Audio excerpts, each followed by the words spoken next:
Syed Shah Ali Baghdadi ছিলেন তৎকালীন পাক ভারত উপমহাদেশে আরবাঞ্চল হতে ধর্ম প্রচারার্থে আগত সুফি ব্যক্তিত্ব। তিনি ১০০ সঙ্গী নিয়ে এতদাঞ্চলে আগমন করেন। তার নামানুসারে বাংলাদেশের রাজধানী ঢাকার মিরপুর ১ নম্বরে তার সমাধি রয়েছে। সৈয়দ শাহ আলীর জন্ম, দিল্লি ও বাংলাদেশ আগমন এবং মৃত্যু নিয়ে ঐতিহাসিকগণের মধ্যে মতভেদ রয়েছে।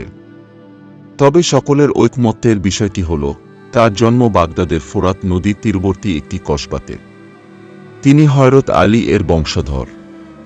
হযরত ইমাম হুসাইন হতে ইমাম আলী নকির পিতা পর্যন্ত তার পূর্বপুরুষগণের মধ্যে সকলেই বসবাস করতেন মদিনায়। তার বংশ হতে শাহ সৈয়দ সুলতান আলী সর্বপ্রথম বাগদাদে আসেন, যিনি ছিলেন ইমাম আলী নকির ছোট ভাই। পরবর্তীতে তিনি দিল্লির সুলতানদের আতিথ্য গ্রহণ করেছিলেন। বাগদাদের বাদশাহ সৈয়দ ফখরুদ্দিন রাজির জ্যেষ্ঠ পুত্র ছিলেন সৈয়দ শাহ আলী বগদাদী। শাহ আলী বগদাদী পূর্ব হতে তিনি কাদেরিয়া তরিকা অনুসরণ করে থাকলেও সমসাময়িককালে ঢাকা ও তৎসংলগ্ন এলাকার প্রসিদ্ধ চিশতিয়া সুফি শাহ মোহাম্মদ বাহারের আস্তানায় গিয়ে তার নিকট চিশতিয়া তরিকা গ্রহণ করেন। অতঃপর তিনি ঢাকায় ইসলাম প্রচারকালে মিরপুরের এক স্থানে একটি জরাজীর্ণ মসজিদের সন্ধান পান। সে মসজিদ সংলগ্ন স্থানটিকে তার ইবাদত বন্দেগীর স্থান হিসাবে গ্রহণ করেন। পরবর্তীকালে ফার্সি ভাষায় খোদাই করা একটি শিলালিপি উক্ত মসজিদে পাওয়া যায়। ঐতিহাসিক গুরুত্ববাহী ওই শিলালিপিতে পাওয়া তথ্যের উপর ভিত্তি করে ধারণা করা হয় শাহ আলী বগদাদী 1577 সালে মোগল আমলে মৃত্যুবরণ করেন। সন্ধান পাওয়া ওই ধ্বংসপ্রায় জরাজীর্ণ মসজিদের চতুর্দিকে বন্ধ অবস্থায় 40 দিনের চিল্লাব্রত পালনকালে তিনি মারা যান।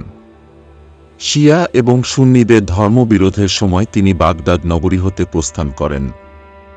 অন্যদিকে দিল্লির শাসকদের মধ্যে যখন ক্ষমতার দ্বন্দ্ব চরমাকার ধারণ করে তখন দিল্লিও ত্যাগ করেন। তিনি বাগদাদ হতে আসার পথে শেষ নবী মুহাম্মদের কেশধাম, হুসাইনের জুলফ, আব্দুল কাদির জিলানীর পিরহান বংশগত উত্তরাধিকার হিসাবে সাথে এনেছিলেন। 1489 সালে শাহ আলী বাংলায় পদার্পণ করেন। দিল্লি হতে তিনি প্রথমে ফরিদপুরের গেদ্দায় 6 নামক স্থানে আসেন। অতঃপর ঢাকার আশেপাশে ইসলাম প্রচার শুরু করেন। এমতাবস্থায় শাহ আলী যখন মিরপুর অঞ্চলে এসে উপস্থিত হন, তখন সেখানে ওই জরাজীর্ণ অবস্থায় প্রায় ধ্বংসোন্মুখ মসজিদটি দেখতে পান। বাহিরে তার অনুসারীগণ অবস্থান করলেও তিনি মসজিদের দরজা বন্ধ করে ভিতরে একা 40 দিনের মেয়াদে চিল্লায় বসেন। ভিতরে যত কিছুই হোক না কেন, তিনি তার মুরিদগণকে চিল্লা 40 দিন পূর্ণ না হওয়া পর্যন্ত কোনো অবস্থায় ভিতরে প্রবেশ করতে নিষেধ করেছিলেন। চিল্লার শেষ পর্যায়ে 39তম দিনে ভিতর হতে ভয়ঙ্কর আওয়াজ ভেসে আসতে থাকে, যাতে মনে হচ্ছিল ভিতরে দুই সত্তার মধ্যে তুমুল লড়াই হচ্ছে। একা পক্ষ আর্তচিৎকার করছে। ফলে অসহায় হয়ে তার অনুসারীগণ দরজা ভেঙে ফেলেন। দরজা ভাঙার সাথে সাথে ভিতরের আওয়াজও বন্ধ হয়ে যায়।